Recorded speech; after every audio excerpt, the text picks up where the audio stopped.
జాతీయ స్థాయిలో పొత్తు పెట్టుకుంటున్నారు. మరి ఎందుకని లోకల్లో మీరు కాంగ్రెస్తో పొత్తు పెట్టుకోవటం లేదు?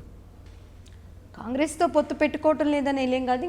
జాతీయ స్థాయిలో అక్కడ కాంగ్రెస్ రావాలని మొన్న బాబు గారు సపోర్ట్ ఇచ్చారు. కాకపోతే ఆంధ్ర రాష్ట్ర ప్రజలు సోనియా గాంధీ గారు మనకు అన్యాయం చేశారనే అపోహలో ఉన్నారు. రేపు తప్పకుండా అక్కడ మనకి కేంద్రంలో కాంగ్రెస్ వస్తే అసలు ఫస్ట్ ఆంధ్ర రాష్ట్ర ప్రజలకే నేను అనుకున్న హామీని చేసేస్తానని చెప్పని వాళ్ళు మనకి మాట ఇచ్చున్నారండి. సో తప్పకుండా వాళ్ళు వస్తే బాగుంటుందనేది వీఆర్ ప్రేయింగ్ గాడ్.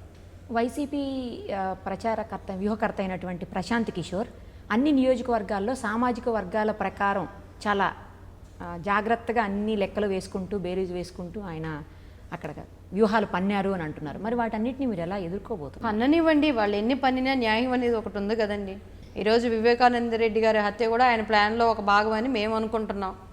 సో ఎన్ని ప్లాన్లు చేసినా ఏం చేసినా కూడా ప్రశాంత్ కిషోర్ ఆధ్వర్యంలో రేపు ఈయన రాష్ట్రాన్ని ఏలటానికి ఆయన సిద్ధుడుగా ఉన్నాడు ఏంటో అది ఆయనకి తెలియాలి. ఆయన పేరు కూడా ఏదో బీహారీ అని విన్నాను నేను. ప్రశాంత్ కిషోర్ బీహారీనో ఏదో మన బీహార్ లాగా మన ఆంధ్ర రాష్ట్ర ప్రజలను చేయాలనుకుంటున్నాడేమో. దేవుడు ఆయన మనసును మార్చాలనే వీఆర్ ప్రేయింగ్ గాడ్. ఆయన చెత్త రాజకీయాలు ఏవి ఇక్కడ జరగవు. మన ప్రజలు స్ట్రాంగ్గా ఉన్నారు. మనకి ప్రజలకు తెలుసు ఏమండి, మీ బిడ్డలకి మీకు తెలుసండి నా తల్లి మంచిదా నా తండ్రి మంచోడా కాదా, నా కుటుంబం కోసం ఎంత పాటుపడుతున్నారు నా తల్లిదండ్రులు అనేది నా బిడ్డలకు తెలుసు. నా కోసం నా తల్లి ఎంత కష్టపడిందో నాకు తెలుసు. నా తల్లిని ఎవరైనా ఉన్నారంటే చెప్పు తీసుకుని 32 పళ్ళు రాళ్ళ కొడతాను అంటాను. ఈరోజు ఆంధ్ర రాష్ట్రంలో ఉన్న ప్రతి బిడ్డకు తెలుసు చంద్రబాబు గారు ఒక తల్లిగా, ఒక తండ్రిగా, ఒక మేనమామగా, ఒక కష్టాలలో ఉన్నటువంటి రాష్ట్రాన్ని ఆయన ఎంతవరకు లాక్కొచ్చారనేది తెలుసు. ఇక ముందు ఆయన విజన్ కలిగిన నాయకుడు. ఆయన ఎప్పుడు కూడా పక్క రాష్ట్రాల మీద ఆయన కనుబెట్టే నాయకుడు కాదండి. ఆయన తన పని తను చేసుకుంటూ వెళ్తాడు. సో దాన్ని చూసి వాళ్ళు ఈర్ష్యపడి జెల్సీ పడితే ఈ పప్పులు ఉడకవు కదా. చూద్దాం ఇంకొక 1 monthలో మొత్తం ఎలక్షన్స్ అయిపోయినాక వాట్ ఈస్ జడ్జ్మెంట్, ప్రజలు ఏం తీర్పు ఇవ్వబోతున్నారు, తినబోతున్నారు మనకు రుచులు ఎందుకు. రీసెంట్గా పలు సర్వేలు వైసీపీకి పాజిటివ్గా కనిపిస్తున్నాయి. అవన్నీ నిజమే అంటారా? ఏమో మరి మాకైతే నేను ఎక్కడక్కడ వినలేదండి. సర్వేలు ఏముంది, సృష్టించుకునేవో చేసుకునేవో. సో ప్రాక్టికల్ లైఫ్ ఏంటనేది మన కళ్ళతో చూస్తున్నాం. ప్రాక్టికల్గా ప్రతి మనిషి ఏం అనుభవిస్తున్నాడు. ఈరోజు ప్రతి ఆటో మ్యాన్ సంతోషంగా చెప్తున్నారు మేము హ్యాపీగా ఉన్నామని చెప్పని. సో సర్వేల కన్నా కూడా ప్రాక్టికల్ లైఫ్కి వాల్యూ ఎక్కువ ఉంటుందని నేను అనుకుంటున్నాను. కేసీఆర్ గారు ఈ మధ్యకాలంలో ఎందుకో చంద్రబాబు గారిని పెద్దగా విమర్శించడం లేదు, టార్గెట్ చేయడం లేదు. ఆయన చేస్తేనే మీకు పాజిటివ్ అవుతుంది కదా ఇక్కడ యాక్చువల్గా. అసలు మేము ఇప్పుడు అట్లా కోరుకోమండి. మీరు చెప్తే నేను వెంటనే కానీ కేసీఆర్ గారు విమర్శిస్తున్నారా విమర్శించట్లేదు అని పొద్దున్న లేస్తే మన పరుగు పందెం నాయకుడు ఏం చెప్తున్నాడు ఈ పాస్ట్ 2 monthsగా నాకు ఇలా అయిపోయింది. ఒకప్పుడు కూడా నేను అసలు టీవీ వీటి ఎప్పుడు ఇంపార్టెన్స్ ఇవ్వను. నాకు తెలిసిందంతా నా బైబుల్. దీని గురించి అడగండి, క్షుణ్ణంగా పార్ట్ చెప్తాను. కనెక్ట్ విత్ గాడ్తో నేను ఎక్కువ ఇష్టపడతాను. సో మరి దేవుడు నాకు ఇచ్చిన వాగ్దానాన్ని బట్టి నేను పొలిటికల్ లైన్లోకి రావటం నేను జరిగింది. సో నేను ఇక్కడున్నా కూడా ఉన్నప్పటికీ కూడా లోకంలో ఉన్నవాడికన్నా నాలో ఉన్నవాడు బలవంతుడు శక్తిమంతుడు అని నేను నమ్ముతాను. సో ఇక్కడున్నా కూడా ప్రతి ఆత్మ ప్రభు దృష్టికి అది ప్రశస్తమైంది కాబట్టి ఇక్కడున్న వాళ్ళు కూడా ప్రభువులు తెలియని వాళ్ళైతే తెలుసుకోవాలని, సో ఒక విట్నెస్తో నేను బ్రతకటానికి నేను ఆశపడతాను. అదేవిధంగా ఈరోజు పేదలకి మనం ఒక చేరువుగా ఉండాలి. ఆ స్థానం లేని వాళ్ళకి ఒకటి జరిగింది అంటే మనం ఒక లీడర్గా, ఎందుకంటే బైబిల్లో దేవుడు కూడా చెప్తున్నాడు నాయకుల కొరకు శ్రద్ధగా మీరు ప్రార్థన చేయండి అని. సో ఒక మంచి లీడర్ మనకు ఉండటం కూడా దేవుని కృప. అటువంటి వ్యక్తికి మా ప్రార్థనల ద్వారా మనం చేయగలిగిన పనుల ద్వారా ఆయనకు సపోర్ట్ కావండి, జనాలకి మంచి జరగాలని మనకి ఆ దాహం కలిగి ఉన్నాం. కానీ ఆయన విమర్శిస్తే మాకేంటి ప్లస్, ఆయన నోరు కట్టేసుకుంటే మాకేంటి ప్లస్. మా పని మాకు తప్పదు, మా నాయకుడికి ఉన్నటువంటి విజన్ ఆయన ప్రకారం ఆయన చేసుకుంటూ వెళ్ళిపోతున్నప్పుడు అసలు అవన్నీ వినే ఓపిక కూడా నాకు చంద్రబాబు గారికి ఉందో లేదో నాకైతే తెలియదు. జగన్ గారికి క్రైస్తవ సోదరుల నుంచి ఎక్కువ ఓట్స్ అంటే అటు సైడ్ ఎక్కువ ఉంటారు కాబట్టి ఆ ఓట్లని నిలువరించడానికోసమే, ఆ ఓట్లను కట్టడి చేసి మీ వైపు తిప్పడం కోసమే మిమ్మల్ని పార్టీలో దించారు అనే విమర్శలు కూడా ఉన్నాయి. ఒట్టి మాటలండి. నేను ఇప్పుడు ఎక్కడికి వెళ్ళి ఒక ప్రూఫ్ చూపించండి ఏ క్రైస్తవ సంఘాల కన్నా వెళ్ళి మీరు వీళ్ళకి ఓట్లేయండి చంద్రబాబుకి ఓట్లేయండి నేను ఎక్కడైనా మాట్లాడానండి? దివ్యవాణి ఇక్కడ ఉందంటేనే కొన్ని 100 మంది పాస్టర్స్ నాకు ఫోన్ చేస్తున్నారు, మమ్మల్ని పట్టి పెట్టారమ్మా డబ్బులతో. ఈవెన్ అదే ఊరండి మన వైజాగ్ దగ్గర హిల్ స్టేషన్ అరకు దగ్గర నిన్న కూడా నాకు కాల్ చేశారు. కొన్ని 100 మంది పాస్టర్స్ మీరు ఇక్కడికి వచ్చారని అంటే, మీరు నిలబడ్డారంటే వాళ్ళు టీడీపీకి మేము సపోర్ట్ చేస్తాం, మాకు వాళ్ళు ఏం చేస్తారని అనడానికి అది కూడా నాకు కాల్స్ చేస్తూ ఉన్నారండి. అంటే మా నాయకుడు ఎక్కడ నన్ను అసలు పోనీ మీరు చెప్పండి, నేను ఏ చర్చ్ కన్నా వెళ్ళానా? ఎక్కడైనా వెళ్ళి మీరు అండర్ గ్రౌండ్ డాన్స్ లాగా వీళ్ళు చేస్తున్నట్టు డబ్బులు పంచి అవి పంచి మేము ఏమైనా చేసినట్టు ఒక ప్రూఫ్ ఉందా?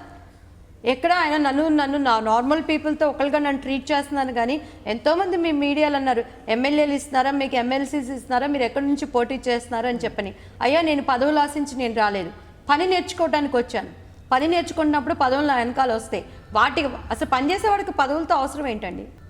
నేను పని చేయాలనుకున్నాను, నాకు పదవి ఇస్తేనే కాదు కదా, పదవి ఇవ్వకపోయినా కూడా నేను పని చేస్తాను. ఈవెన్ మా వాళ్ళతో కూడా అదే చెప్తున్నాను. చంద్రబాబు గారిని నేను ప్రకటన చేయాలి అని అంటే నేను టీడీపీ పార్టీలోనే ఉండక్కర్లేదండి. ఒక చిన్న పచ్చది ఒక జెండా అక్కడ పెట్టుకొని చెట్టు కింద కూర్చొని కూడా నేను నా నాయకుడి గురించి, ఆయన చేసిన అభివృద్ధి గురించి చెప్తాను. ఎందుకంటే దేవుడు ఆల్రెడీ ఒక ఆర్టిస్ట్గా నాకు ఘనత ఇచ్చాడు. నేను ఇప్పుడు ఒక రోడ్డు మీద కూర్చొని ఒక టెంట్ వేసుకుంటే మీ మీడియా వాళ్ళు రారా? సో నేను ఏం చేయాలనుకున్నాను, నేను చేయలేనా? సో మాకు అటువంటి ఆశలు అయితే నాకు లేదండి. ఎందుకు సినీ ఆర్టిస్టులు అంత ఎక్కువగా అంటే ప్రజాసేవ పేరుతోటి దీంట్లోకి వస్తారు, రాజకీయాల్లోకి ఎందుకని వస్తారు? ఒక మంచి పని చేయాలంటే ఇప్పుడున్న దీన్ని బట్టి ఒక అధికారం కావాలండి, 100% సపోర్ట్ కావాలి.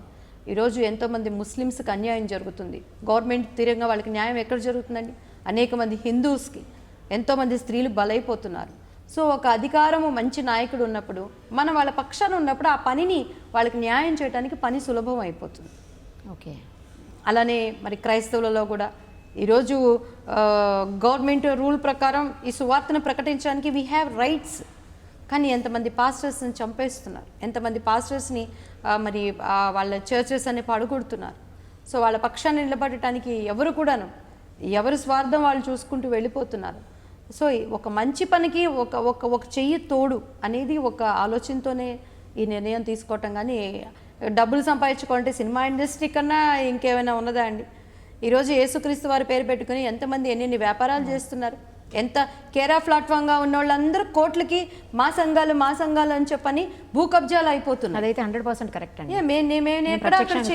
కూడా ఈవెన్ నేను యుఎస్ఏ వెళ్ళినా కూడాను ప్రతి ఒక్కరు నాకు దేవుని మహాకృపను బట్టి నాకు ఆధ్యాత్మికంగా నన్ను నడిపించినటువంటి దైవజనుడు రాజుబాబు గారు ఒక మాదిరికరమైన లైఫ్ని ఆయన నాకు అలవాటు చేశారు. కాబట్టి ప్రతి ఒక్కరు నన్ను చూసి అంటారు, యేసుక్రీస్తు వారి ప్రభు పేరుని అందరూ వాడుకుంటున్నారు, దివ్యవాణి మాత్రం దేవుళ్ళ వాడబడుతుందనే పేరు రావడానికి దేవుడు నాకు కృపనిచ్చాడు.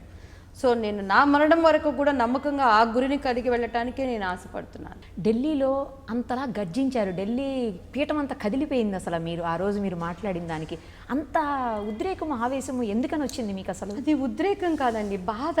ఎందుకంటే చాలామంది ఒక పనికి మాలిన నోళ్ళు అన్నారు, మోడీ గారిని తాత అంది, చంద్రబాబు నాయుడు గారి వయసు ఆయనకి ఇంకొక తాతగారు కనబడలేదు. అటువంటి చెత్త మొహాలకి నేను ఇప్పుడు సమాధానం చెప్తున్నాను.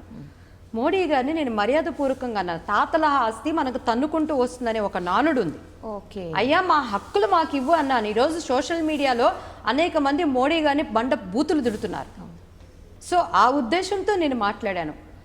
జనరల్గా మన వాళ్ళకి బిడ్డలు లేని వాళ్ళని గొడ్డుబోతులు అని అంటారు. సో ఇప్పుడు రాజీవ్ గాంధీ గారి మర్డర్ జరిగింది. సోనియా గాంధీ గారు నళినికి క్షమాభిక్ష పెట్టారు కాబట్టి జైల్లో ఉండి కూడా ఆమె బిడ్డను కనగలిగింది. ఎందుకంటే ఆమె ఒక తల్లిగా ఆ ఎఫెక్షన్ తనకు తెలుసు కాబట్టి భర్తను చంపిన వాళ్ళని కూడా క్షమాభిక్షను పెట్టింది. ఈరోజు బిడ్డలతో నీకు ఒక అనుబంధం ఉండుంటే ఎందుకు నువ్వు ఆంధ్ర రాష్ట్ర బిడ్డలకి నువ్వు ఇంత అన్యాయం చేస్తున్నావనే ఆవేదనతో నేను అడిగాను. పైగా అక్కడ ఏంటంటే ఒక అబ్బాయి అప్పుడు సూసైడ్ చేసుకున్నాడండి. కనీసం ఒక ప్రధానమంత్రిగా ఒక రాష్ట్ర పోరాటంలో వ్యక్తి ఒక మనిషి చచ్చిపోయాడంటే నీకు బాధ్యత లేదా? ఈరోజు నువ్వు జగన్కి సపోర్ట్ చేసినంత విధంగా ఎందుకు న్యాయం కలిగిన మనిషి పక్షాన మాకు రావాల్సింది నువ్వు మాకు ఎందుకు ఇవ్వట్లేదు అనే ఆవేదనతో చెప్పాను. కానీ ఎక్కడ నేను ఒక చెడు అభిప్రాయంతో ఎందుకంటే మా నాయకుడు సంస్కారం కలిగిన నాయకుడు అండి. సో ఆయన దగ్గరుండి నేను ఎలా మాట్లాడతాను? అలా నేను అంత ఫోర్స్గా మాట్లాడానంటే నాకున్న బాధను నేను ఎక్స్ప్రెస్ చేశాను. పచ్చకావర్లు గమ్మినోడికి లోకం అంతా పచ్చగా కనిపించదని నీ మైండ్లో బూతు మాటలు, నీ మైండ్లో చెడు పెట్టుకున్న వాళ్ళకి మేము మంచిగా మాట్లాడినా కూడా నీకు చెడుగానే అనిపిస్తాయి. ఈరోజు సోషల్ మీడియాలో కొన్ని వందల మంది చెప్పి మరీ ఆయన బూతులు తిడుతున్నారు. నువ్వు ఏమి వాళ్ళని నువ్వు అనగలుగుతున్నావు? వాళ్ళ ఇంటికి వెళ్ళి నువ్వు ఎన్ని మాటలు నువ్వు ఈరోజు దివ్యవాణిని అంటే నువ్వు సోషల్ మీడియాలో ఫేమస్ అయిపోతావని నువ్వు అంటే సరికాదుగా. అటువంటి ప్రజలకు నువ్వు సమాధానం చెప్పు, నువ్వు శభాష్ అని నేను అంటాను. సో త్వరలో దివ్యవాణి గారిని ఎమ్మెల్సీగానో లేదా ఏదైనా నామినేటెడ్ పోస్ట్లోనో చూడొచ్చు? అయ్యా బాబోయ్, నాకంత ఆశలు లేవండి. నేను ఆ ఆశతో నేను రాలేదు. ఓకే, నేను మా చంద్రన్న గారి పక్షాన every minute I will pray God. ఎందుకంటే అధికారుల హృదయాలు జీవం కలిగిన దేవుని చేతిలో నీటి కాలువల్లాగా ఉన్నాయట. సో నీటి కాలువని మనం ఒక పొలతో ఇటంటే ఇటు తిరుగుతుంది, దానికి అటుబడి కడితే అటుపోతుంది. సో మా నాయకుడి మనస్సు దేవుడిచ్చిన ఆలోచనతో నడిపించబడాలని, ఆయన మంచి హెల్త్ కోసం వి ప్రే గాడ్. తప్పకుండా ఆయన ఇంకా మంచి ఆరోగ్యంతో ఉంటే అటువంటి నాయకుడు మంచి అభివృద్ధి పథకాలు, ఇప్పుడు గ్రేటర్ హైదరాబాద్ కాకుండా గ్రేటర్ దాన్ హైదరాబాద్గా ఏపీని చంద్రన్న మాత్రమే చేయగలడు. దాని గురించి ఐ ప్రే గాడ్ అండి. ఒకవేళ మనకున్న టాలెంట్ ఆయన గుర్తించి ఒక మంచి పదవి మనకి ఆయన ఇచ్చారంటే, నేనైతే ఏదే ఆశించాను, నేను కొంతమంది మాట్లాడే మాటలను బట్టి కూడా చూసి నేను అనుకున్నది ఏంటంటే, ఈ ఎలక్షన్స్ అయిపోయినాక దేవుడు నాకు అప్పగిచ్చిన పని నాకుంది, నా కుటుంబ బాధ్యతలు నాకున్నాయి. సో అగైన్ నా పనికి నేను, ఎందుకంటే ఆయన సపోర్ట్ చేయడానికి నేను వచ్చాను.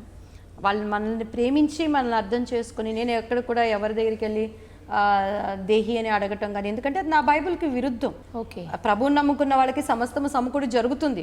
2 monthsలో మీకు ఇది ఎలా సాధ్యం అంటే నాకు కూడా ఆశ్చర్యంగానే ఉన్నది. సో అటువంటి ఫెయిత్ఫుల్ వాక్యే. కానీ దేవుడు నాకు, చంద్రబాబు గారిని కూడా నేను ఆయన ఇది అని నేను చెప్పట్లేదండి. ఈరోజు కేసీఆర్ గవర్నమెంట్ కాదు, చంద్రబాబు గవర్నమెంట్ కాదు, ట్రంప్ గవర్నమెంట్ కాదు, హెవెన్లీ గవర్నమెంట్ ఒకటి ఉంది. సో ఐ ఒబే ఆ గవర్నమెంట్కి నేను విధేయురాలను అవుతాను. నా ప్రభు చిత్తమే నాకు ఇక్కడ ఉంటే ఐ ఫీల్ హ్యాపీ. నా బిడ్డలకి నేను చెరువులో ఉంటాను, లేదన్నా కూడా యాజ్ ఎ ప్రీచర్గా దీనికన్నా ఎక్కువగా నేను పేదల్లోకి వెళ్ళటానికి నాకు చాలా నా పని నాకు ఉందండి. నాకు ఏర్పరిచిన దైవజనులు they are supporting me. So ఆశలు లేవు, ఎందుకంటే దేవుళ్ళో నేను చనిపోయాను. చచ్చిపోయే శవం ముందు తెచ్చి మీరు ఏం పెట్టినా కూడా నో సెన్స్ ఉండదు. సో అట్లా ఒక డెడికేట్ మైండ్తో వెళ్తున్న లైఫ్ నా. బాగా పోల్చారండి దేవుడు ముందు చనిపోయినట్లు. ఏదండి, దేవుడు ముందు నేను చనిపోయాను అంటున్నారు, బాగా కంపేర్ చేశారు. నా ప్రభులో నేను చనిపోయాను. చచ్చిపోయిన శవానికి ఏం ఆశలు ఉంటే ఏమి ఉండదు కదండి. కాకపోతే ఈరోజు నన్ను ఎవరైతే విమర్శిస్తున్నారో, ఎవరైతే నేను ఒక జూనియర్ ఆర్టిస్ట్ అంటున్నానో వాళ్ళ గురించి కూడా ఐ ప్రే గాడ్. ఎందుకంటే నేను వాళ్ళ పక్షాన ప్రార్థన చేసినప్పుడు వాళ్ళ పక్షాన యుద్ధం చేసేవాడు నా దేవుడు అండి. సో నా దేవుడు యుద్ధం చేసినప్పుడు ఏ మనుషులు దాన్ని జయించే శక్తి లేదు. సో వాళ్ళ గురించి ప్రార్థన చేయడం తప్పించి మనం ఏం చేయలేం. ఆదర్శ్ మాట్లాడుతున్నాను. Please subscribe to mirror TV. Please subscribe to Mirror TV. Please subscribe to Mirror TV. Please subscribe Mirror TV. Please subscribe to Mirror TV. Thank you. You're watching this on Mirror TV. Please like, share and subscribe. You're watching this on Mirror TV. Please like, share and subscribe. You're watching this on Mirror TV. Please like, share and subscribe. Please subscribe Mirror TV. Thank you. And I request all of you to subscribe Mirror TV. Please subscribe to Mirror TV. Thank you. Please subscribe Mirror TV. Please subscribe Mirror channel. Please subscribe to Mirror TV.